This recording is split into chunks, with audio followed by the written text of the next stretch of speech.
Hey folks, today's episode is brought to you by Squarespace. Squarespace is the easiest way to create a beautiful website, blog, or online store for you and your ideas. Squarespace features an elegant interface, beautiful templates, and incredible 24/7 customer support. Start building your website today at squarespace.com. Enter offer code WTF at checkout to get 10% off.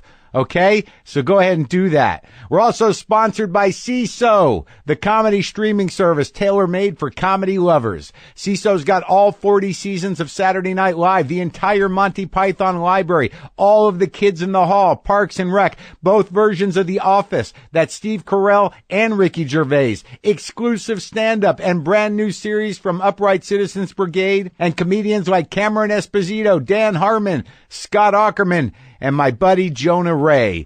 There's new stuff every single week, plus it's 100% ad-free and costs just $3.99 a month. CISO for yourself. Try it for free right now, only at CISO.com.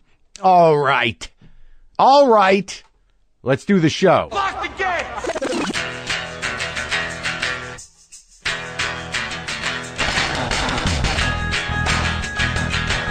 All right, let's do this. How are you, what the fuckers, what the fuck buddies, what the fucksters, what the fuckwads? It's me, Marc Maron. What's going on? This is my show, WTF. Thank you for listening. I'm glad you're here. Today on the show, Hawke joins me for a conversation. Ethan is in a nice little film that I watched and enjoyed called Born to be Blue. He actually plays the trumpet player Chet Baker, which is no easy task. Chet was at that point during the movie where the time it takes place, Chet was well into being pretty beat up and pretty strung out, and it is sort of a love story.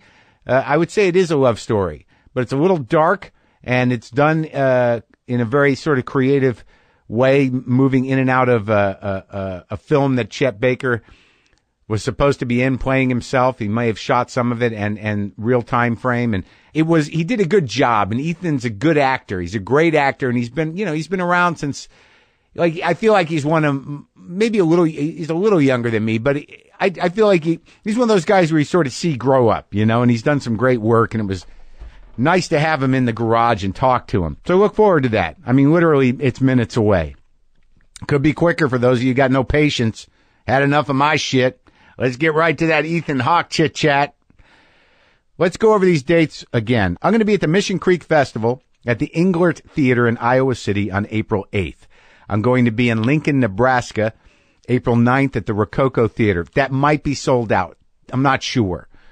On April 10th, I will be at the Arvist Bank Theater at the Midland in Kansas City, Missouri. That is not sold out. So if you didn't get tickets in Nebraska, maybe you want to drive down.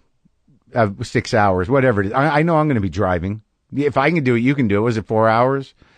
But either way, you can go to WTFpod.com/calendar. You can get to the links. You can get the links for these shows. And I'm working on new stuff. There's going to be a mix and match of stuff. I'm not going to go way back, but I'll go recent and I'll go new.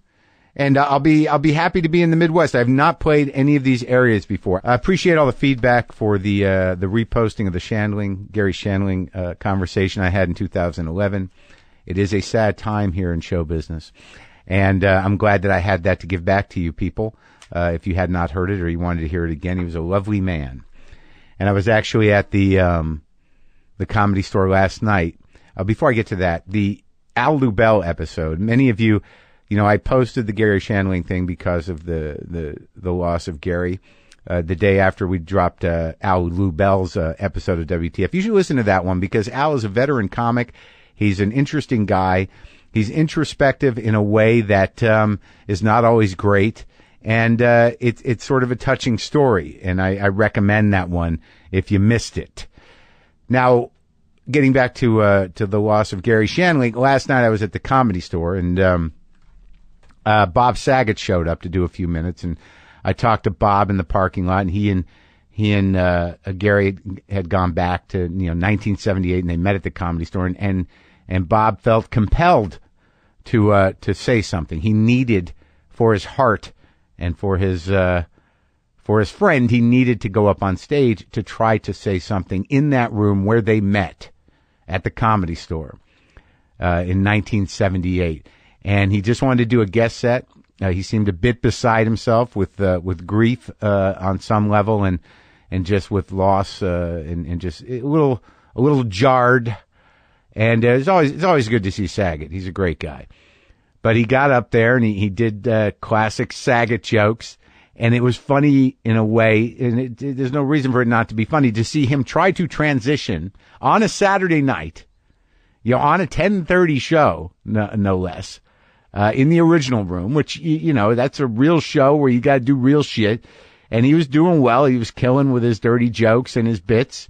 But he wanted to say something about Gary that come from his heart.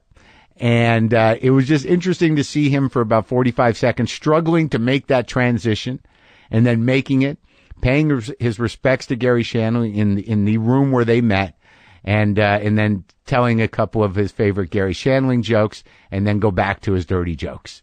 So it was like there was this reprieve in the middle of the Saget filth, which is, I'm not being condescending at all. I like his jokes, but he's notoriously a little dirty. You got your 5-6 minutes of solid, Saget patter, full on filth, and then the sort of like heart-wrenching, short but honest eulogizing of his lost friend, and then right back into the dick jokes. So it was good comedy, and it was good. It was a great expression of comedic emotion that it became more. It really, the idea, the difficulty of feeling the need to say something to honor somebody in the context that the audience doesn't know, but he obviously set it up well. But it's a comedy show, and then to watch him struggle and then fucking do it, and he got off and he felt good that he did it, and I was happy that he did it, and it was great to see him. It's it's hard. It's very hard, as we get older and we start to see our peers passing, some tragically too early, which I would say is true for Gary. It just becomes a thing that happens, man. And I know it's easy to say, hey, it happens to everybody, but, and I'm no old man, but most of it's behind me now. You know what I'm saying? Hey, who wants a good book? Anybody? Anyone need a good book? If you go to audible.com, you can get a good book right now and listen to it whenever you want. Yeah, that's right. I said that. Listen to it. They do the reading for you. When you're not listening to this show, go to audible.com and listen to some books. Audible.com has more than 180,000 audio programs, and their free app works on pretty much any device. So if I go there now, I'm going to go organize your life. There you go. How about that? Oh, here it comes. Unstuff your life. Kick the clutter habit and completely organize your life for good. Organize every day. An amazing way to get the most out of any day. 7 steps to organize your life and get more things done. Find more time. How to get things done at home. Organize your life and feel great about it. Out of sight, out of mind. Declutter and organize every facet of your life. Just some of the 180,000 titles that Audible.com has to offer.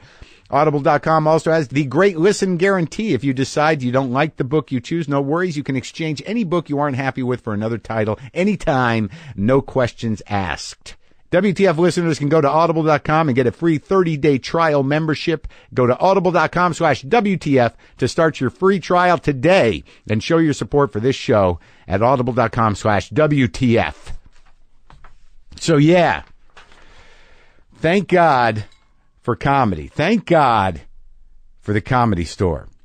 It was a fun time there on Saturday night. I get to go on stage more, and there really is this time after I get done shooting the show, and I think it's the same with anybody who does anything creative or just works in general, is that when you want to find time to do the stuff that you're used to doing, or the things that define you or make you feel the best, it's scary when you haven't done them as thoroughly in a while. Like, I'm like, how the hell am I going to write new material? I got to do another hour. When am I going to, what the fuck? And then I just start to get back to my life. And what my life looks like, it's not great in my head, but that's just who I am, man. I get up and it takes me a long time to I do a lot of organizing. I do a lot of dishwashing and maybe some cooking before I get, do anything creative or get out here. But all I know is that I was worried about doing stand up, and I just, having been doing it only once a week for months, And now I'm back in it, and you just get your fucking legs back, and you just start to push out the new shit. There's, I don't ever think it's going to happen, but it always happens. I mean, for fuck's sake, I've done, 5 CDs, a few specials. I've got hours and hours of material out there, and it comes. But before it comes, there's that moment of like, is it ever going to come? And then you just have that one fucking night, man. There's just that one night, and Friday night, or maybe it was Thursday night. Was it Thursday night? I think it was Thursday night, where these 3 pieces that I was sort of kind of thinking about together, just all, I wasn't thinking about them going together at all. And they just wove together naturally. And I realized, well, that's how I do it. You got to get present, get engaged, and make it immediate. Like it has to be talked about. And that's usually the way my brain works. Like right now. That's what happens on stage, and that's when the shit starts to happen. And these 3 things just wove together beautifully. I talked about a couple of them here, but not with the beats and figuring out how they live on stage and how to, kind of expand them. And it felt fucking great. Because despite whatever I'm known for, or whatever you know me for, or whatever you think of me or my work or whatever, I've been a comic a long time, and that's how I identify myself. I'm a comedian. And when it works, and when there's that portal where you're like, oh, I can make things funny and do another hour, no problem. Because you just get that freedom of mind. That's what comes back, is the freedom of mind, which for me is, wrought with a sort of torment and compulsive need to sort of poetically understand things and get those down on paper and get them out of my mouth on stage to see if people, see it that way or are excited to see it the way I see it. It's just been fun. It's been fun. It's fun to have a new bit, and it's like that's sort of working, and it's new, and it just makes everything okay. Do you understand? Am I making sense? I'm coming back to life. After, doing some, I was alive before, but we had work to do specifically. But now I guess I'm coming back to, what makes my freedom of mind and my creativity exciting. Okay? It's springtime, people. Did I mention that? Time to get outside. Time to smell the flowers. But it's definitely not time to go to the post office, right? That's because you can do everything you do at the post office with Stamps.com. So spend more time growing your business this spring and make mailing and shipping easy. Use your own computer and printer to buy and print official U.S. postage for any letter, any package. Stamps.com does all the thinking for you. With the digital scale, will calculate the exact postage needed and tells you the best class of mail to use. They even give you discounts on postage. Join over 600,000 small businesses that use Stamps.com and never go to the post office again, okay? All right? It's $15.99 a month. That's it. No long-term multi-year commitments, no postage meters to lease, and no markups on postage. Do like we do here on WTF and sign up for Stamps.com. Use my promo code WTF to start a 4-week trial, plus get a $110 bonus offer, including postage and a digital scale. Don't wait. Go to Stamps.com, and before you do anything else, click on the microphone at the top of the homepage and type in WTF. That's Stamps.com. Enter WTF. I went and saw Joanna Newsom the other night. Yes, I did. For those of you who listen to this show regularly or are nerds about it or compulsive about it, have listened to everything, her husband, Andy Samberg, was on the show, and I didn't know who she was. I felt bad, and then people were like, how can you not know who she is? Certain people. So then I got some of her records from Drag City. They were nice enough to give me a couple. And I listened, and I'm like, I don't know if I can handle this. Definitely, I got to sit down and do this Joanna Newsom business. Because it's very unique. It's very of her own, and it requires some multiple listening. Then I think it looks like I'm going to talk to her. So I went through. I got her new record. Then I went through all the old records, and then my girlfriend Sarah Kane, the painter, was buddies with Joanna like a decade ago, back in the day in the Bay Area, and they haven't talked at all really since then. So she knew a little about her, and she actually had one of her self-release CDRs that you can't get on iTunes, so I listened to that. So I got all up to speed, and she was here at the Orpheum last night, a couple nights ago, Friday, and I went to see her, and it was like, she's from another planet, man. Some magical shit.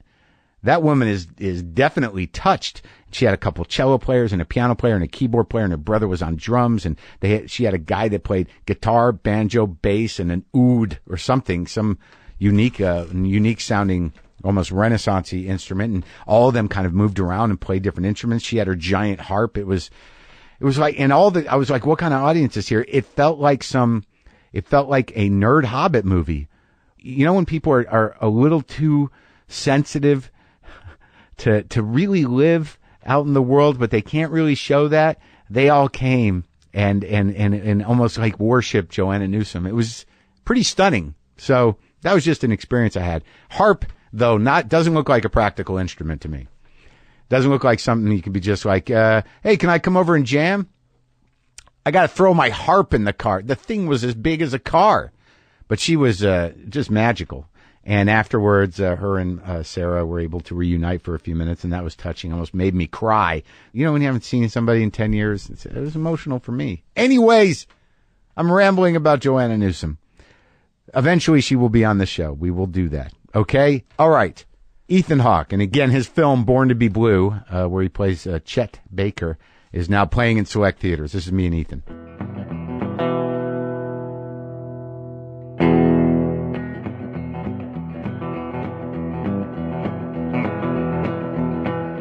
So I watched the Chet Baker movie. Good job, buddy.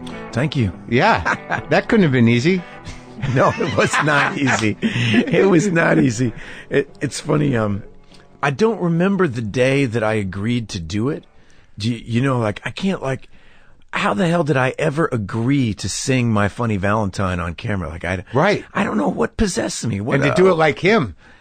Anyway, it's just one of those strange things. Yeah. It slowly happened to me, I feel like. Well, I mean, whose project was it? Because it's you know, he was a pretty, like, I think he was a glamorous character, but by the time, like, in terms of, like, you know, he was smooth and sexy and handsome and all that, but by the time you pick up your story of him, he's pretty beat up. All those days are gone, yeah. Yeah, it's like, you know, he's got no fucking teeth.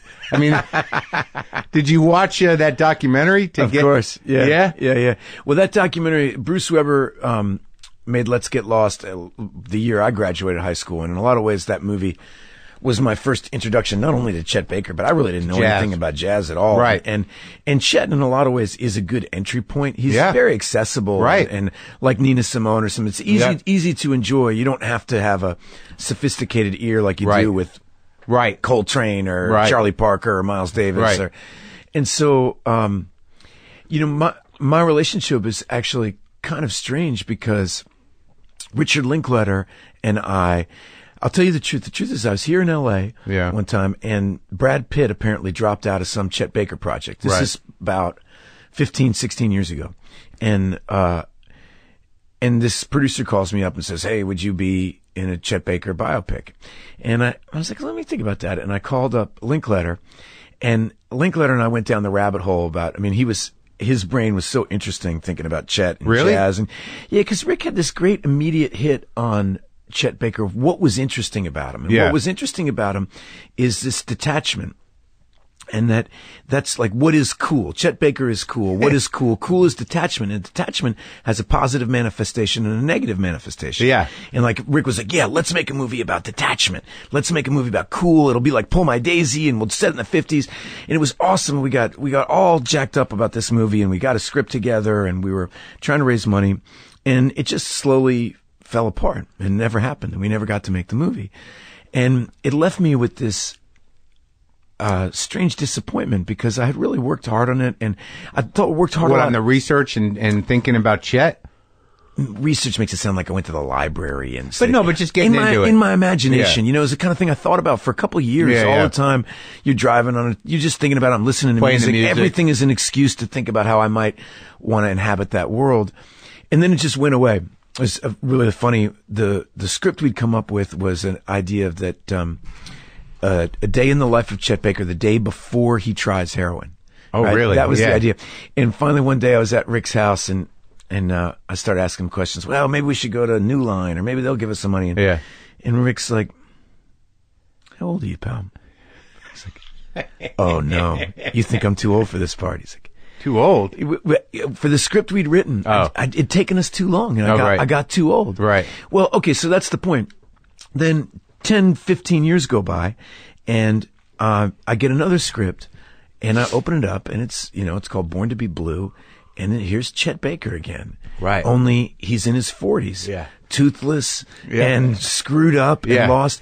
And I felt like this part was kind of chasing me down a little bit. And I almost also felt like I was reading the sequel to a movie I didn't make. Right. You know? Right. We'd started this. And I felt kind of compelled to make it. And I met this filmmaker, Robert Boudreau, who had written the script. And it was clear to me that he was a little obsessed with this topic. He'd made a short film about Chet. He'd had several different versions of the script, and he started giving me different versions of the script, and I was able to read all these different ideas that he had. He wanted you to be part of the collaborative process? Yeah, which is if you're gonna go down the rabbit hole with the really scary part, right? You don't want to be dictated to about how it's supposed to go. You want somebody who's going to understand where you're coming from.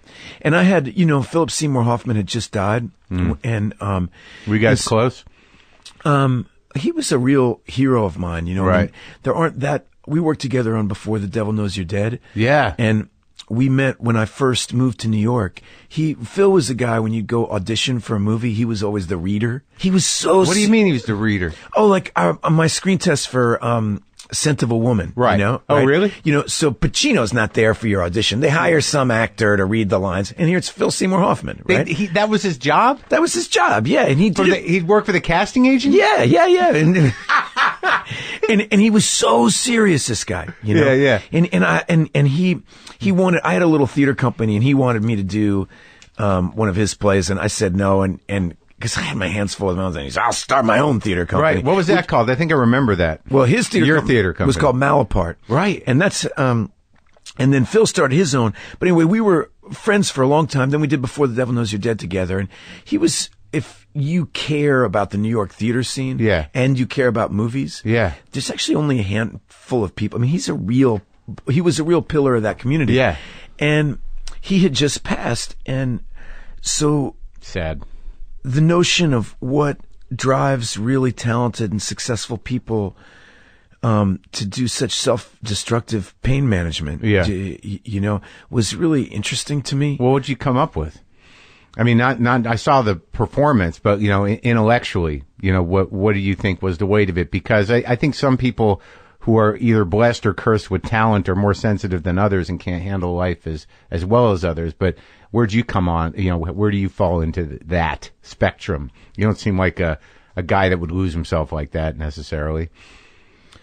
That's a big question because I know that I've had a lot of people in my family who've dealt with real issues of depression. Right. And, from bipolar to schizophrenia to real serious issues.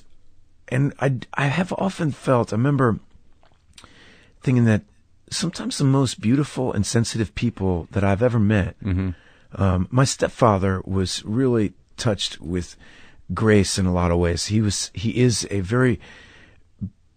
one of those people when I was a kid, I felt this way that, maybe nature puts magical people every 1,000 people or something, but they're a little too sensitive for daily life. Right. They're put there for special occasions. Yeah. When there's real need, because he's a poet. Yeah. And Phil was a poet, and I think Chet Baker, in a way, in his horn, he was a poet. This really sensitive soul. Yeah. And they can't navigate the waters. They don't have the right sense of humor about certain things. They're very earnest usually. Yeah. And I think my hit on Chet is that I think what he really, really wanted was a jazz life, and he had an ethos that was a little bit different. I don't think he really wanted to fit into society the way everybody else wants you to. And what he really, really coveted was a life playing music, and that was getting lost in the music. There's that great scene in the dressing room with you and the manager, where you're making that decision. And it's kind of what I love about the film is it drives to a central point, which is where you can have a professional triumph and at the same time as immense personal failure. Yeah. People often think that somehow people they see are successful, whatever, that somehow they're succeeding as a person. Mm-hmm. And I made this documentary about Seymour, and it's about this 88-year-old pianist. It's called Seymour: An Introduction. And one of the things that Seymour talks about in A Life in the Arts is that if your art isn't integrated into your development as a person, right, then it's actually going to throw your whole life out of balance. And whether you succeed or not, you may succeed. Glenn Gould being an example, Jackson Pollock, Marlon Brando, all these different people where they're letting their art and their neuroses drive their life. Yeah. Because what's most important to them is their art, but they don't realize that if you succeed at it and lose yourself, that is, is it really success? And that to me is an interesting question.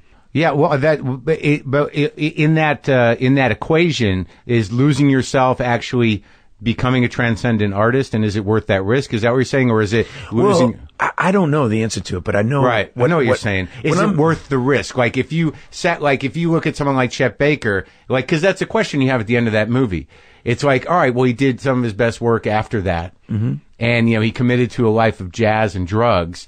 But in retrospect, is he a sympathetic figure, or do we look at him as like, just a sort of tormented genius who gave us this great gift? It's weird. You look at it as a person, and as an appreciator, it's a different thing. It's a different thing. If you look at it as a jazz fan, it's one thing. If you look at it as his son, right? His daughter. What happened to that kid? He has several children and a couple ex-wives, and I imagine that there's some hurt there. Of course. And then like in that great thing in the movie, see, that's the other thing about sensitive people. And I think that you actually possess some of this, not in a destructive way that I can tell in watching your work, but, that relationship with his father, where it's sort of the key into why he's like that, why the love deficiency can never be met. Like psychologically, it's sort of answered there, right? But it doesn't necessarily, because there's two ways to look at that shit. If you're not an artist, you go to therapy and you try to figure out, you go to Tony Robbins or whatever to try to get your shit together. But if you're fortunate enough to have talent, you can drag everyone else through your struggle. Right? Yeah, absolutely. Come through my pathos with me, But like, I noticed that about you. That was the one thing that was, when I watched, I watched Boyhood recently, and I always watch Training Day when it's on, because I love that fucking movie, is that somehow or another, whatever you've had your entire career, which is an access to vulnerability that you can bring to even the roughest roles, is sort of an amazing thing. Do you feel that? I mean, like, because that role, in Boyhood, we can come back to Chet Baker, that was a very human and very, sort of, a painful guy to play, in how that, he had to mature, later than he should. And that, when it comes full circle and you're sort of a stand-up guy at the end, that was pretty sweet stuff. It's very heartbreaking. Well, everybody likes to think this idea that we're like born done, that we're somehow, or that we even ever really arrive anywhere.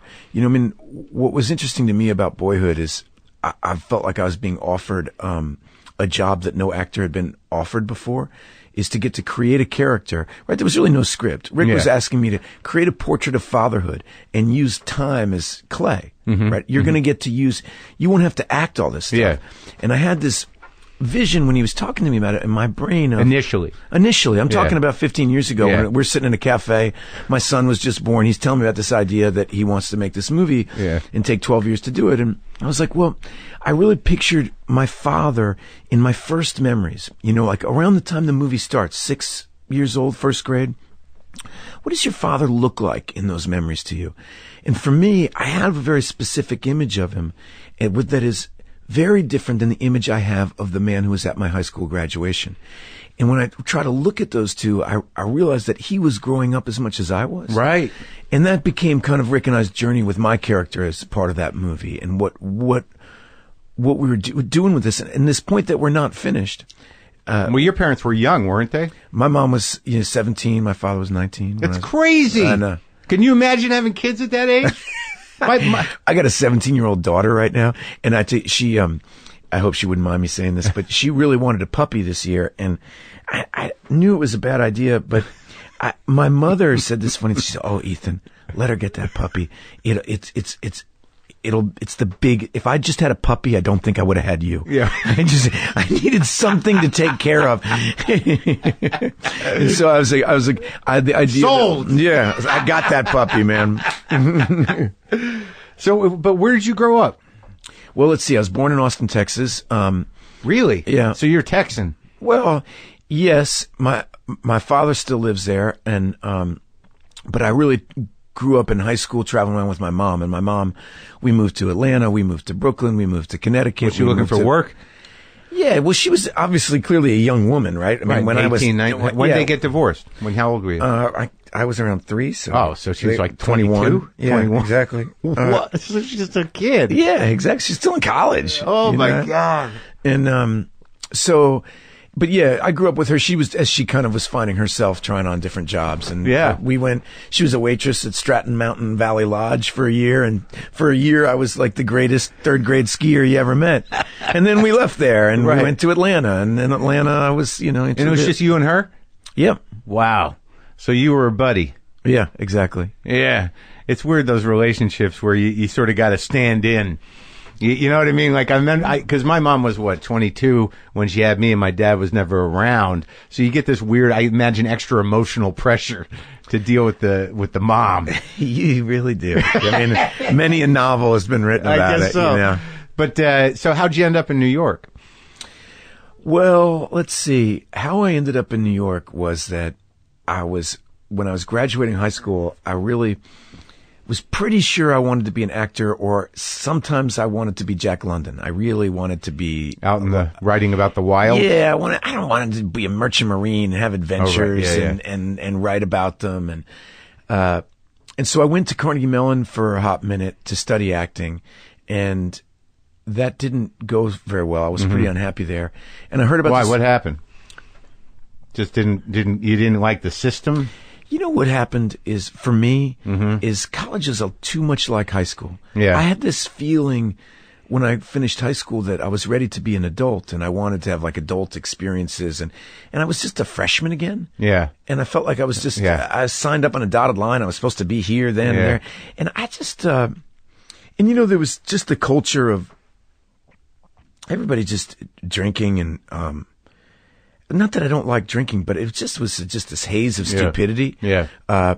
And I wasn't that interested. And I heard about these auditions for Dead Poets Society, this movie. I mean, your mom was living in New York at the time? Or no, my mom was living in Princeton, New Jersey. Oh, in Jersey? Actually, she was teaching school in Trenton at the time. In Trenton, yeah. Yeah. My mom is a real kind of radical Eleanor Roosevelt type. She lives in Bucharest, Romania now, working for gypsy rights. And really? Yeah. She's really a bizarre person. Did she remarry? She did remarry, because you said your stepdad. Did she stay with that guy?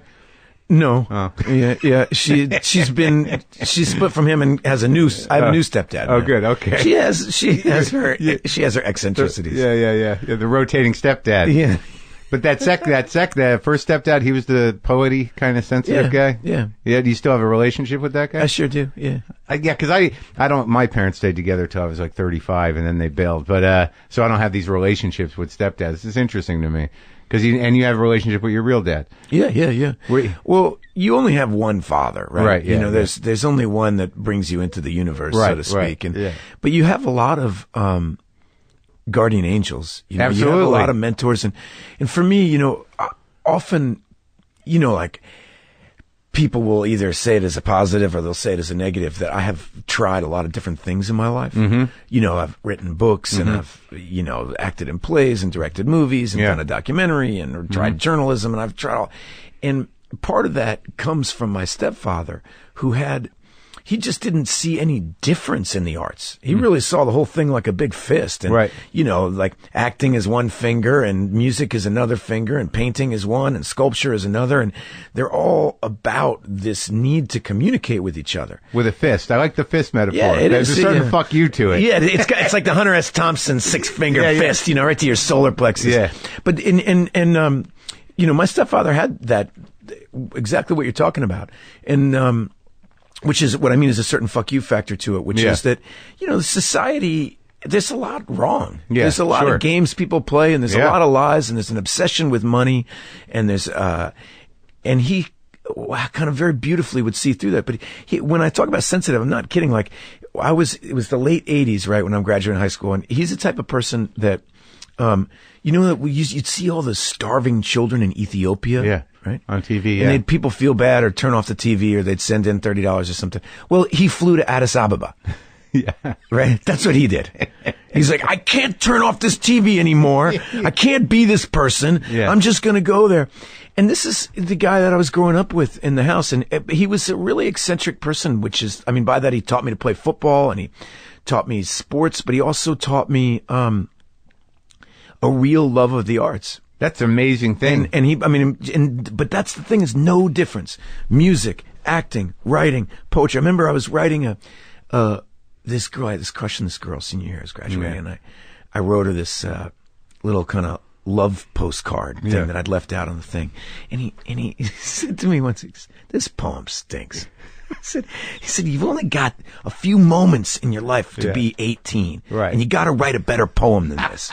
He's like, he's like, give her something good. Write about her. Yeah. Don't write about yourself. Yeah. You know, talk about her. Yeah. Why is this poem to her and no one else? Right. You know, I was like, that's a good idea. Did you do it? Oh, and it worked like gangbusters, man. But that's sweet. You're right about that, especially when I think that if your parents separate when you're younger, there's almost a craving. Like my dad was fairly absent, but there's a craving for that guidance. And you're fortunate, you know, that you had another guy that, you know, came into your life that, I mean, because that sounds like it changed your whole way of thinking. It did. And then, you know, you get to be, and I'm raising two kids, you know, my two oldest are, you know, I'm split from their mother. And so I'm looking at this from both angles. And I really feel like I was able, my real father is a very different man and has a lot to offer too. What's his trip? He's a mathematician. And really? Yeah, he's spent his life as an actuary and just really deeply kind, deeply humble person. Organized? Incredibly. Yeah. Right. Yeah. Like, you know, almost the opposite. And he's got this, emotionally from your stepdad. And so he's had to deal with this artist's son, which I'm sure has been challenging for him, but he would never let on that it was. He's just very, a person of a deep and substantive faith, and that guides his life. And he's really fun to be around because of it. Oh, yeah? He's grounded. Yeah, very deeply grounded in that way. And what is interesting for me is I've been able to pull from these different role models. Yeah. You know what I mean? And that's what I hope that my kids can do too. How are they doing? I don't know. When you're a certain age, it's a time to judge your parents by what they're not. Yeah. I'm at the non-judgmental phase of parenting because I'm being judged. Right. Right. Right. All of a by sudden, the older ones? Yeah. I've got one graduating high school, and you know, and I've got one who's about to be a freshman in high school. So you're taking the hit? They're taking the hit, man. Dad is a phony. It'll pass. He'll come back around. Yeah. Do you get along with her, your ex-wife? Yeah. Okay. Please move on. Yes, I do. Oh, good. But also, I imagine that given that you started acting, because now we can come back around. So you leave Carnegie Mellon, you find out there's a they're casting for Dead Poets. You hadn't done anything before Dead Poets, really? I'd done some child acting. I did this movie called The Explorers when I was 13. Yeah? And your mom was into it. She was cool with the She acting. was not into it. She was really busy, and she just appreciated me being busy. Who took you into the city for auditions? Myself. You took the bus? I took the train. Oh, yeah? Yeah. When you were 13, 14? Remember, you could do that. I know. It's a little crazy. My mother told me as long as it didn't cost her any money, she wasn't going to pay for headshots or pay an agent or anything like that. But if I wanted to go on some open calls, I could. Yeah. And I had this friend of mine who lived down the street who had an agent. And so I'd hop the train. I'd hear about, I'd hop the train with him and go on these casting calls. And one of them was for The Explorers. And, we were kind of touching on Phil, but, that's where I worked with River Phoenix. In The Explorers? In The Explorers, and got to know him. And this, I think when this script arrived on my desk, arriving right after Phil had died, it was hard for me to think about Phil without also thinking about River. And River was my first relationship to acting. We were learning about acting together. And you're both about the same age, huh? We were 14 when we made that movie. Wow. But so that had been a little glimpse of my life, like a tiny chapter that I'd almost forgotten about when I graduated high school. And it had just been this weird, strange, like summer camp experience that was different than the rest of my life. And then when I went and auditioned for Dead Poets Society, and I got the part. And that just kind of led me on the path where I find you today. Yeah. Well, that's the other interesting thing is that, having these, these different role models as men in your life, and your mother who, you had, you were sort of, I imagine if the relationship with your mother is like, you had to be aware pretty early that, she was busy dealing with her own shit. And, at least she gave you the opinion the option to do what you wanted, as long as you didn't get in trouble, I imagine. My mother placed a great value on independence. Yeah. It was really like, she had a lot of respect for me if I just took care of myself. Right. She appreciated that. Yeah. And, if I just, my mother's be a good kid. Be a good kid. She'd give me, I shit you not, for Christmas, you know what she loved to give me? The tree would be lined with presents, right? Yeah. And you get under there. They're all library books. Oh, really? Stay home and read, kid. Yeah. And I had to return them. Really? That was your big test? That was, she'd get me, she'd go to the library and get hilarious. Like 15 books and wrap them and put them under, and, I'd have a month. Yeah. And did you read them, or did you just take them back? Yeah. Some of them. So after Dead Poets, I guess that was the question, is that now you're in this position to be having an experience with different types of role models, like who you're acting with. Mm-hmm. So I imagine, when did you start realizing like that you could learn from the people you were working with, or did you? Do you know what I mean? Because you're working with Robin, you're working with that whole cast of kids that are your age in that movie. Was it more of a feeling of like, I'm just doing my job, or did you have moments where you're like, holy shit, that's Robin Williams and he's doing this thing? For me, it felt like Peter Weir was the director of Dead Poets Society. Brilliant guy. Right? Brilliant guy. Okay, so he's made, Year of Living Dangerously, which was one of my favorite films. Picnic Hanging Rock. Yeah. Which is incredible. Yeah. He made Witness. Oh, that's what a great movie that is. He made The Last Wave, right? This is a major. And when I was in the room with him, it was my first experience with what it was like to be with somebody who was an adult artist. Yeah. And he was living his life in service of something larger than himself. Yeah. He was dedicated to telling stories and making movies and bringing out the best in others. This is a major heavyweight human being. Yeah. And I felt like I was meeting, I'd studied Sam Shepard, and I'd studied, I'd read Tolstoy. Right, yeah. That's the kind of stuff I was reading, right? And I felt like I was meeting an artist. Right, like an actual, like I'd heard about them in books, and I'd read about them in the newspaper. Right. And this was a damn artist. Right. Here he was. Yeah. And, real deal. And we were staying at the Ramada Inn in Wilmington, Delaware, and he gave all of us kids, this is the start of my artistic life, is that he gave us a challenge where you had to write your character's biography, which I've later come to find out that this is a very common acting exercise. But I'd never been in an acting class proper. Sure. And he said, write your character biography. So I had to write like, okay, well, I was born in this town, and this is my favorite color, and this is what... And you start collecting a subconscious that is a little bit different than your own. That's the idea. Yeah. And he would say things like to Robert Sean Leonard, who was playing my roommate, he's like, okay, I need to believe that you two are friends, he'd say to us. So I want to put a scene in the script that is going to be about your friendship. And he showed us the schedule. And on Wednesday, the October 17th, we're going to shoot this scene. We're going to shoot it for 4 hours here in the state. And you are going to write it. Yeah. He said, you two are going to take, I need 3 2-page scenes about friendship. Yeah. About you two becoming friends, and I will film it on this day. I'm going to pick one of them, and you guys write it. And so, Bob, we're 17, 18 years old, right? And like, this is the heavyweight human being saying he's going to film a scene we're writing. Yeah. So we stay up all night. We're working on what could it be? What could it be? Somebody's finally overthinking it. Overthinking it. We hand him in these, 3 different 2-page scenes. And he looks at him and he goes, okay, I like this one best. We'll shoot that one. And it goes on the schedule, and there it is, scene 52, part B, or whatever the hell it is. And he films this scene. And here's the funny thing. It's not in the movie. He completely cut it out, right? Right. But we became friends. Right. It was, and what I learned was a process that was going to become invaluable to me working with Richard Linklater. Mm-hmm. People think when you get on a Linklater movie that, rehearsal is like play practice like it is in 7th grade or something. Right. Do you know?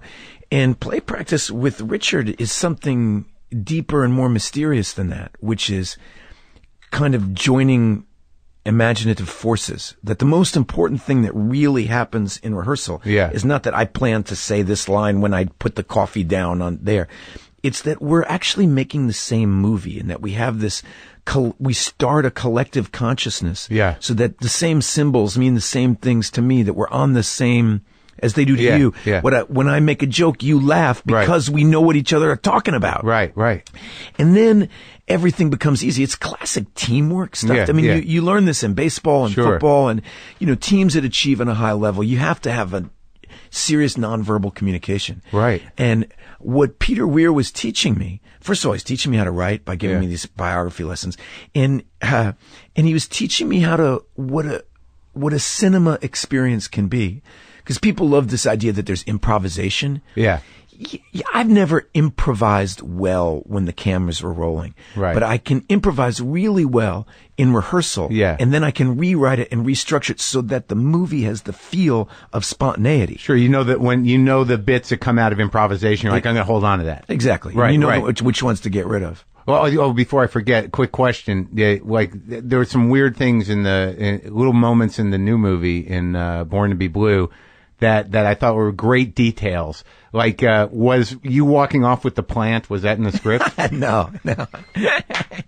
But I read this thing. What I was staying up all. What was so fun about studying a really interesting person like Chet is I could stay up all night reading weird books and weird. And one of his friends was talking about he was.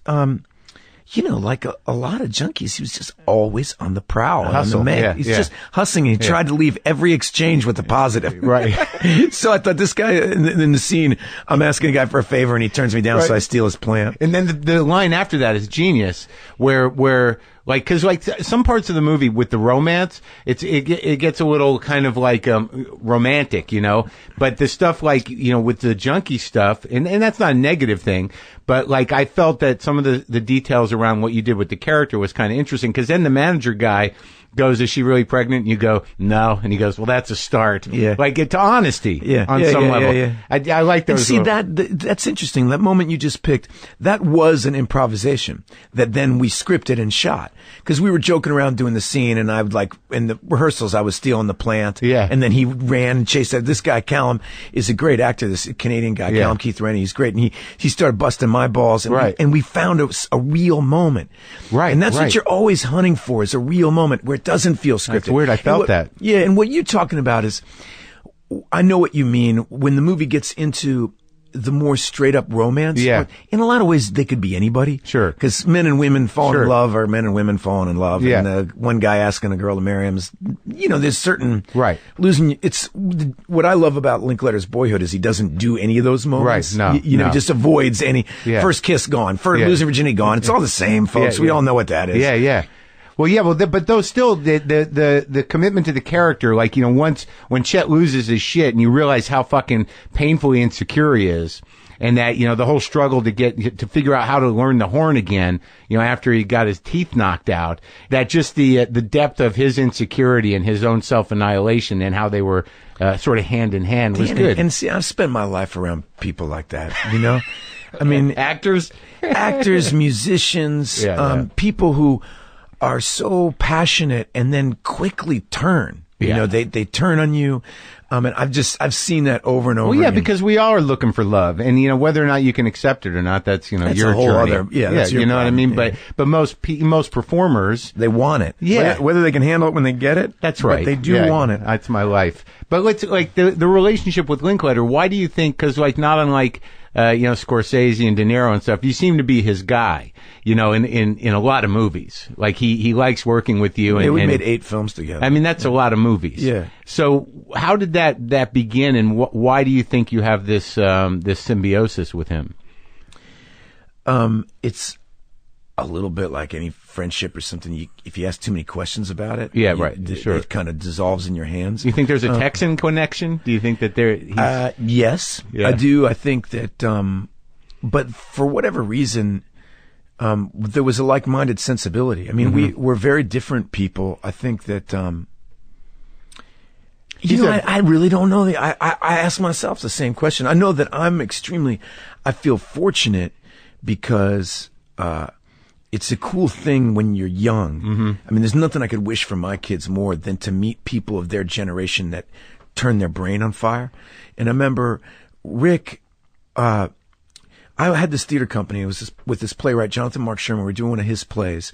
And Anthony Rapp was this guy who was in Dazed and Confused. Now, Slacker had come out, but Dazed and Confused hadn't come out. And Rick came to our theater company to see this play, to see Anthony Rapp in it. Yeah. And we were all really young. It's right around the days Slacker came out and then Reality Bites came out. And so it was kind of interesting for us to meet because he was like the Gen X director, right, and I was like the poster boy of Gen X. Right. And so when we shook hands, he was like, God, I guess we're supposed to meet. Huh? Yeah. Does Gen X mean anything to you? Absolutely not. Does it mean anything to you? I don't even know what it means. I didn't even read that book, and I didn't even know it was based on a book. What do you mean? And so anyway, we went out and hung out all night one night during that whole play, and I did have the feeling that I've had, with certain women in my life and certain friends, when you meet someone, you're like, oh, I'm going to know this person for a long time. And you kind of...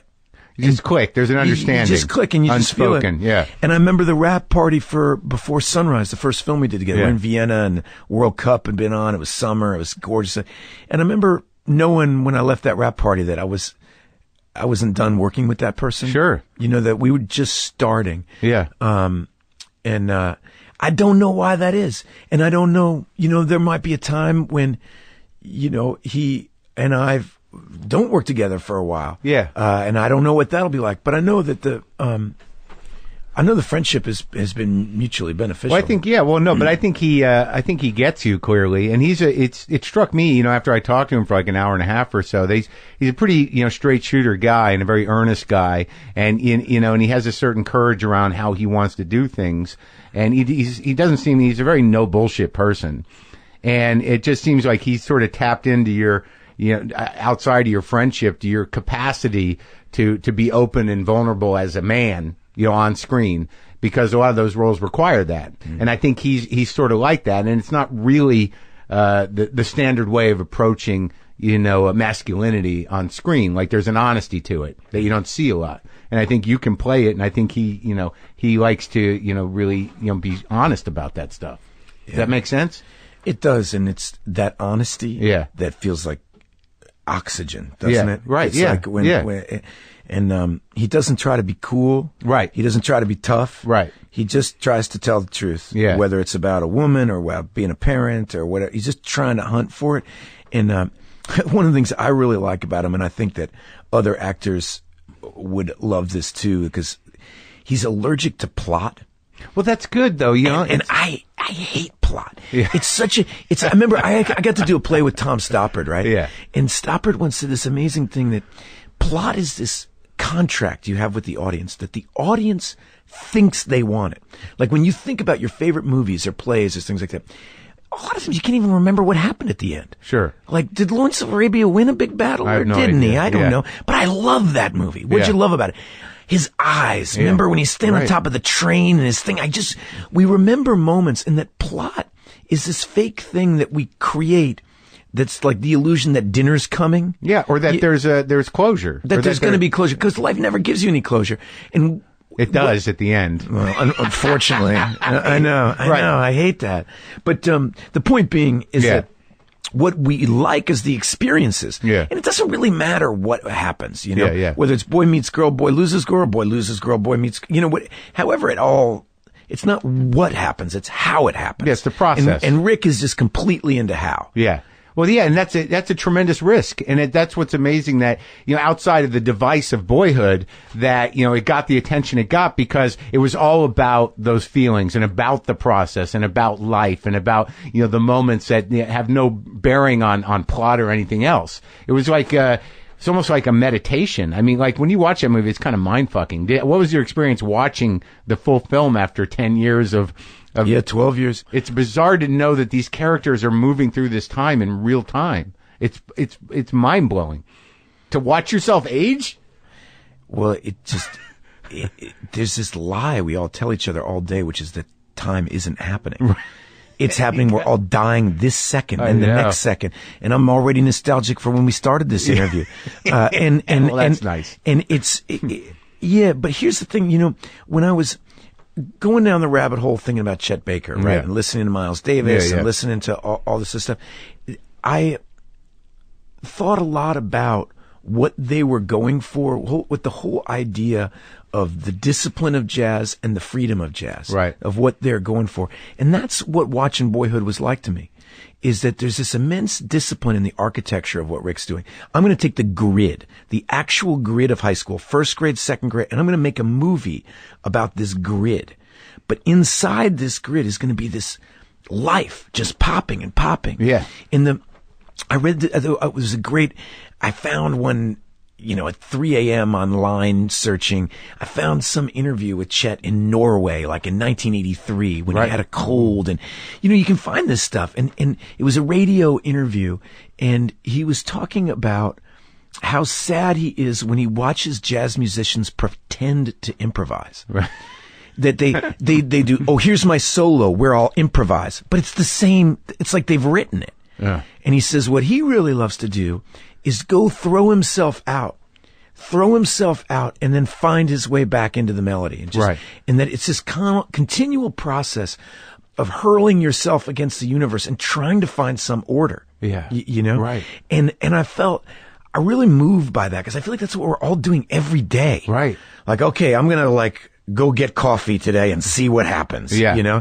And, but not everybody looks at it that way. A lot of people are just sort of like, this is what I do every day, and I hope to fuck that nothing weird happens. But then there are those of us who are like, I hope something weird happens. I know. Because they're getting a little tired. Yeah. He has this thing that I think is he's not the greatest singer in the world. He's not the greatest trumpet player. But when he plays, if you watch Almost Blue, or you listen to his last performance live at Tokyo, he plays Elvis Costello's Almost Blue. Yeah. It's magnificent, but you're not sure if he's going to live through the performance. Right. And and a lot of times when you listen to him sing, you think, is this good? Yeah. Or is this bad? Yeah. But whatever the answer is, you're moved. It's real. It's real, and it's moved in. I put a line in the movie that was a line of his when somebody was saying, in the movie, Dizzy says, hey, you got to stop this singing stuff, because people always said that to him, Yeah. And but he says, it's true. It may not be good, but there's no lies in it. Yeah, right. There's no lies.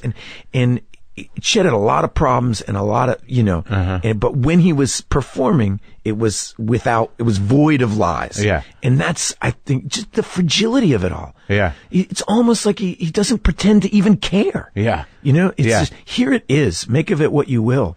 Yeah, there's some moments in that movie around drugs and around his decisions and around, his stubborn commitment to just being the way he was. Like, it's going to be sort of jarring for some people to see you laying on the floor with a needle hanging out of your arm for a minute, not knowing whether you're dead or alive. But the weird thing about that scene is that once you come out of it and you get the thing out of your arm, that, she don't leave.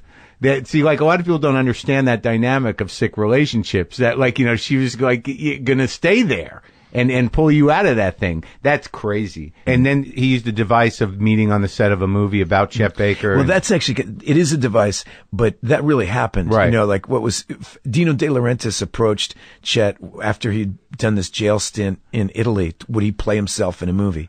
And I think that's what got me on the hook of playing this part. The idea that I could actually play Chet Baker playing himself. Yeah. That seemed very bizarre. Well, there was another line that, there's these weird moments in the movie that sort of struck me as sort of strangely genuine, where you're in the movie within a movie and you do dope for the first time. And then, there's a cut, and you go, wouldn't I be throwing up? I think I'd be throwing up. I was like, this is so fake, man. There should be puke everywhere. Right.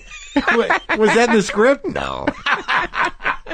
But I love it, because what it does is it lets you, the audience, know, hey, look, biopics are fake. Right. Okay? Yeah. What we're trying to get is at some truth that's beyond, if you want to study Miles Davis, Dizzy Gillespie, you can. It's called Wikipedia. Yeah. You can find out exactly what happened. We're trying to tell you a story that might be relevant.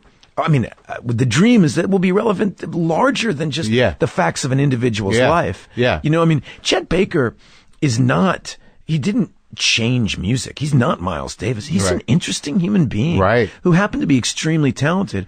But, did he create bebop? No way. Nowhere near. He kind of got labeled with the California sound, and it was he got that thing, and he sold a lot of records because he was doing playing at a high level, and he was white and gorgeous. And accessible. And, yeah, he was accessible because he didn't play as fast. He was really interested in melody.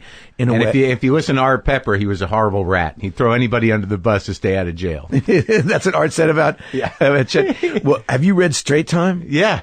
Is it Straight Time or Straight Life? Straight Time. It's right there. It's Straight Life. Oh, God, it's such a good Fucking book. insane. That guy can write. Yeah, I know. There's passages in that book that are like blistering. Yeah, I wonder how much of it was Laurie, because Laurie's still alive, his wife, and they wrote it together. And what's funny about that book is it's by a sax player, a great sax player, but it's 350 pages about jail and dope, and about 50 pages about sax. Yeah, but the pages on sax are so good. Yeah, well, I used to read them on set, you know, because, Hampton Hawes has another, Raise Up Off Me. I always get the titles. This is when you get old, you forget titles. I know. But Raise Up Off Me. Hampton Hawes, it's like Straight Time. So good. Is it Straight Life or Straight Time? I keep saying it's Straight Life. I see it. Okay. It's good. on the second shelf down, right on the left, next shelf over. Right there, second shelf down in the middle. Oh, yeah. No, Straight Life. You guys, this is a great library you have here. Yeah, a lot of those are aspirations. Yeah, I know. That's like my library. So let's move up a little bit, and one thing is interesting is that you worked on Midnight Clear. You worked with Pete Berg, who I actually was my roommate briefly in Culver City before he started acting, and now he's like, way. Yeah, it's bizarre. If I had to say, okay, I did a Midnight, and I hope Pete Berg listens to this because I think he'll find it funny, but I did a Midnight Clear. Wonderful, was a really cool movie. Interesting movie, yeah. Interesting movie about World War II, and it's with Gary Sinise, one of the founders of Steppenwolf Theater Company, one of my heroes as an actor. Kevin Dillon, great, Ari Gross, myself, Frank Whaley, and Pete Berg. Of all those guys, we had a great time. I loved those guys. We had fun. If the one I would pick least likely to become a Hollywood big shot director, it would definitely be Pete Berg. I picked him to be like a knucklehead. He's such a jock. Yeah. Oh yeah. He's a big personality. Real bully. He is a bully. And Pete Berg once, threw me so hard across the room. I mean, I literally thought I was dead. I thought he broke my head. He picked me up. We were, it was one of those things where you're like play fighting. Yeah. And then he kind of hit me across the jaw and I got pissed and then I punched him. Yeah. And then he picked me up and threw me across the room. My head through a wall. I had to pay some hotel $15,000 because Pete Berg threw me through a wall. And but it's fascinating. But that guy has life in him, man. Full of life, dude. He has life, and I'm so proud of him. And he's a good director. Yeah, he's a good director, and he's out there swinging his own, playing by his own beat. Yeah, so, it's interesting that as a director, he definitely has a style. I don't know what his relationship is. But I just would have never thought. Would you have thought that? Well, I knew him briefly. Like I was living with Steve Brill. You know Brill? Oh yeah. So it was me and Brill went to college together, and we'd done some writing together in college. And I moved out here the first time in late '80s, and I stayed with Brill in an apartment in Culver City. And then Pete was Brill's friend, and then Pete needed a place to live, so I got moved to the couch and eventually left. But at that time, Pete was working on a doc. Believe it, he was doing some acting, but he wanted to make a documentary about Prince. Like he had this big vision. So he had a lot of things going on in his mind. He did. He always did. He always did. Let's talk about Training Day a bit. Because that movie is a pretty astounding movie. And the experience of working with Denzel and having to play off that, how did you prepare for that thing, man? Denzel, to my mind, is, one of the greatest actors of our era. And that doesn't even take into consideration the fact that he's had to overcome issues of race and deal with it. I mean, I can speak to how hard it is to be a dramatic actor. Yeah. All right. And I don't have any obstacles. I mean, the studios don't want to make dramas. And this guy is a world-class movie star and a world-class actor. Right. Right. I mean, it's really only the Brits that do that. Yeah. Where you can be a star and also like a very serious actor-artist, I would say. And Denzel is, it's a hurricane. It's a thunderstorm. Yeah. I mean, it's trying to keep your composure, and create with him. Yeah. Is hard because he's a real powerful force. I studied his movies before I did Training Day because I just love his acting. Yeah, right? I just love great. it. But I really noticed that he kind of blew everybody off the screen that he worked with, except Gene Hackman. Well, Gene's amazing. Yeah. So I watched he and Gene Hackman, and I was like, okay, the trick is it's clear that Gene is not playing Denzel's game and Denzel's not playing Gene's game. And I just challenged myself. Like, you're watching game footage. That's how I felt like. I watched that movie and I thought to myself, all right, here's the trick, man. I have got to not care if this guy likes me. You got to Gene Hackman it. Yeah. I don't want to go to the Laker game with him. I don't want to go out to dinner. I don't want to be best friends. I'm sure he's got a best friend. I got a best friend. It's fine. I'm just going to do my job. This guy, and he worked hard to get me that part. Yeah. So I knew that, and I just put that in my hat, and I just tried to I just come on and not care if he liked what I was doing or not. Right. Because that's the trick with the trap with other actors often is that if you're doing what they want you to do, what you're doing is making it easy for them. Yeah. And if you're making it easy for them, what you're doing is decreasing sparks. Yeah. Okay. Yeah. You know, you're actually, it's like, people say this idea about like run lines with your scene partner. I hate doing that because I don't want to get in some habitual, reheated performance, you know, like where I want to have an actual creative act that you're witnessing. Right. And that's going to be interesting to watch. So, this idea that if you're making your scene partner happy that you're doing a good job, I don't think so. I think that you want to have conflict. Yeah. And you have to stand up for the integrity of your person and they have to do that. And if the thing is written well, sparks will fly. Right. So that was my work on that movie. Wow. Was simply to try to hold your own. Yeah. And I tried to take I'd done this movie Tape with Linkletter and I'd done Hamlet with Michael Almereyda, these two weird indie movies that year that I had a lot. Because there was no stress, there was no budget, they were low-level movies, I felt my confidence rising. Yeah. And because I didn't feel people judging me, and I felt... Right. And I tried to play a trick on myself. I just tried to imagine that I was on set of one of those movies. And Denzel has amazing quality. You remember your senior year of high school, like, after... You know, like the last month of you're walking through the halls and you don't give a shit what anybody thinks about you. Yeah. It's a great feeling, right? Yeah. You know, that's how Denzel walks through life.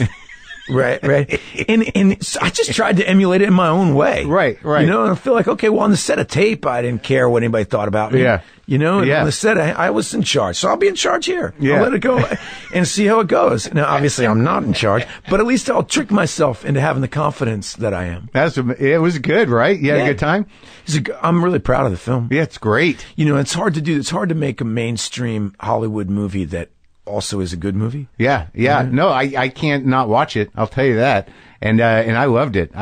There's that scene where he just tells you that, you know, you've got alcohol in your system, you got angel dust, and you're just fucked. You think this is checkers? This is chess.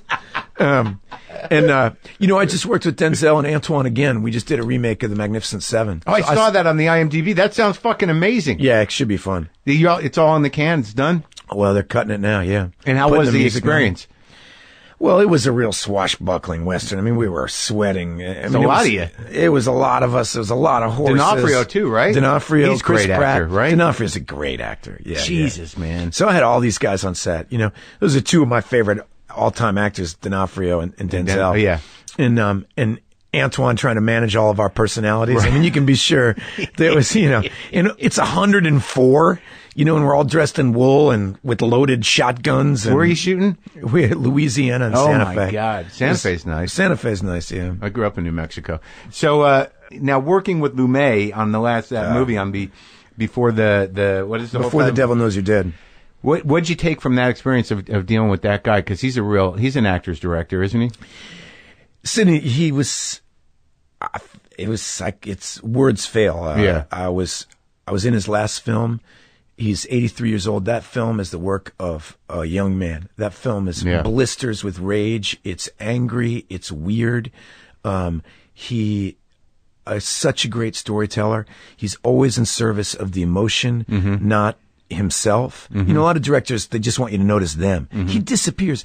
And I have to say, if I could leave this interview with any one thing, is that everybody needs to watch Network again. And with the election that we're under right now, you cannot believe how prescient and relevant that film is. You have meddled with the primal forces of nature. It's an incredible film. Oh, yeah. And Sidney was a great artist, and getting to work with Phil and Marissa on a real New York movie with Sidney Lumet, and the last days of his life was so exciting. And I'll tell you one great story about him. Phil and I went to him because we found out that in rehearsal, we found out that he was going to shoot it on digital video. Right. And we were so upset. We're like, he's a film guy. So he's like, when we went to Sydney and we said, hey man, let's shoot this on film, man. Like your other films, don't you want it to look like Dog Day Afternoon, And Sydney's, what about Dog Day Afternoon? Did you like the way it looked? Oh, it's so raw and real. You like that? Yeah, and he goes, what you're saying is you want it to look kind of vintage, cool, right? And we're like, yeah. He goes, wait 20 years. It will. I made Dog Day as cheaply and frugally as possible, just like I'm going to make this film. And you trust me, live a little while, wait 20 years, it's going to look great. It's going to be so retro, you won't even believe it. That's hilarious. And of course, he's right. They just, Linklater just screened Before the Devil Knows You're Dead as kind of a 10-year anniversary for the Austin Film Society. And we watched it again. And sure enough, it looks badass and old school. It looks like a vintage LP, Right. That's hilarious. So what are you doing stage-wise? You doing any of that? I'm trying to work together a production of Night of the Iguana, to be honest with you. Oh, really? Tennessee's, it's a great, great play, and it hasn't been done in New York in about 25 years, so I'm trying big cast, right? Yeah, pretty big. Yeah, so when you start to put together, I've recently been seeing plays because Scott Rudin has been sort of championing plays, and he's sort of got me to interview Annie Baker. Oh, cool. And he's going to have me interview, what's the guy's name? Stephen Karam? Is that the guy's name who did The Humans? Mm-hmm. So I'm like sort of re-engaged a bit, or maybe for the first time in my life, engaged with current New York theater. Have you seen Hamilton? No, I got to see it. You got to see that. It's really been great to go back to the theater and see quality stuff. Anytime I go, I'm amazed, like the visceral. You get beyond technology. Yeah. It's so exciting, it's like, it's for 5 minutes, people aren't on their phones. They're not like, you actually have to be in a room and breathe the same air with another person, right? And be together and laugh together. When somebody comes up to me it happened to me just the other day. Somebody said, I saw you in, they saw me in Coast Utopia, they said, and they remembered that there was a glitch with one of my props, that this prop was, this thing was broken. And I remember that day. I remember that actual specific performance. Whereas if you come up to say you like Training Day, it's meaningful to me, but I wasn't in the room when you watched it. Right. And you see me in a play, it means we were there together. Somebody shared that moment. We shared that moment. You remember the emotion of it. I remember I was doing, Henry IV with Kevin Kline, right? Yeah. And there's an amazing moment, which is that I had to be dead, and Kevin Kline was giving this beautiful soliloquy above me. Yeah. And somebody's cell phone went off, right? And, and he jumped a couple acts and said, is that the chimes of midnight? We have heard the sounds of chimes of midnight. And everybody laughed. The problem is I laughed too, but I was supposed to be dead. And so my armor is just shaking as I'm laughing. And it's kind of, and this person came up to me on the subway where it was like, and they were like, I was there. And we both started laughing about that moment. Great. And that's theater. And when you go see a great play, look, there's bad stuff too. Yeah. But when you see a visceral, alive work of art and it's happening right in front of you, and it's only going to happen those few times. Right. You're one of only a handful of people that'll see it. That's right. It's like seeing Neil Young at a tiny 100-seat house when he was not even supposed to go on. Right. He was just having a beer, and he came up, and I saw it. Yeah. A great theater show is like that. Yeah. I mean, when I saw previews of Lin-Manuel doing this Hamilton, I saw it, and I literally didn't want to go. Right? It was when it was first in previews, and my wife was like, "You got to go. We're going with this couple." And I'm like, oh, geez. It's a musical. I hate musicals. I said, this thing starts. And you felt like something was wrong. Like, it's not supposed to be this interesting. Yeah. Like, you can't, like, they must not really be saying the lines. Right. Like kind of the feeling you had where you've noted like 2 moments in the Chet Baker movie that really were based out of improv. Like, you feel that reverberation of like something, this is illegal shit I'm smoking here. Yeah. And the theater can do that. Theater can do it like nothing else. Oh, yeah. It's amazing. Like, I had this conversation with somebody the other night. I don't go to opera, and I don't go to a lot of musicals, but every time I go to a musical, just if there's more than 3 people singing anywhere, I'm going to cry. I don't even know why. But like with opera, like I was talking to someone about opera. I've been to maybe 2 in my life. And what people don't realize about opera is that it's just people. It's not amplified. You get this idea that it's a spectacle, but when you get there, it's like you can hear the wood in the instruments. You can hear them step onto the stage, and then you hear their voice. I know. And I saw Gary Sinise's production of True West. Was it True West he did? Yeah. Right? On Broadway? It was off Broadway. And that's the production that made me want to be an actor.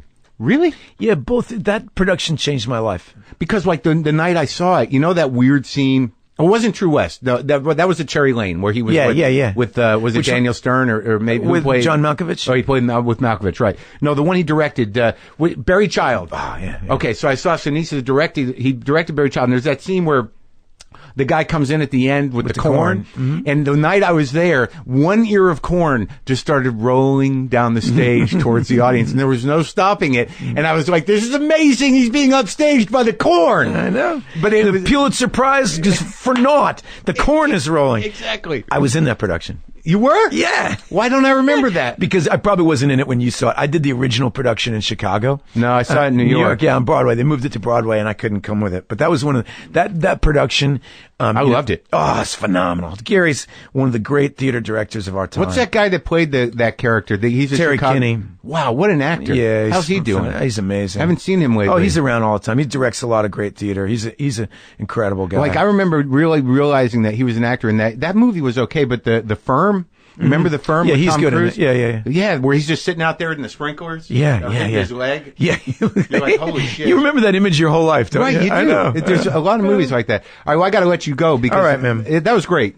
Thank you for coming. I had a great time. Thanks, buddy.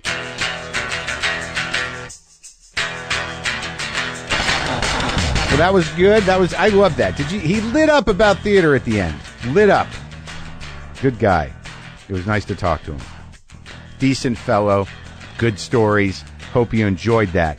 Thanks again to CISO for sponsoring today's show. Only CISO lets comedy fanatics stream hand-picked, ad-free, on-demand comedy from the comfort of their favorite device and location.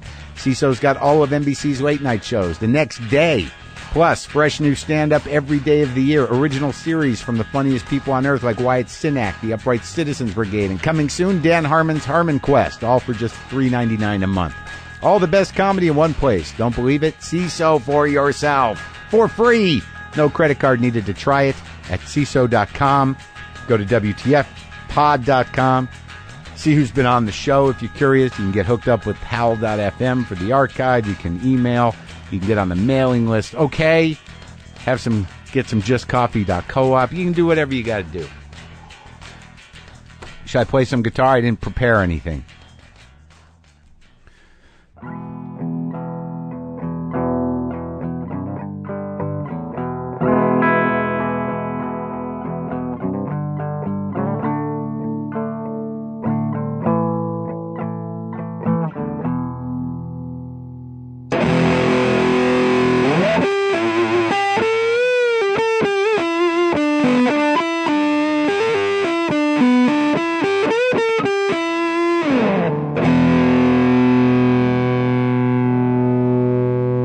Boomer lives!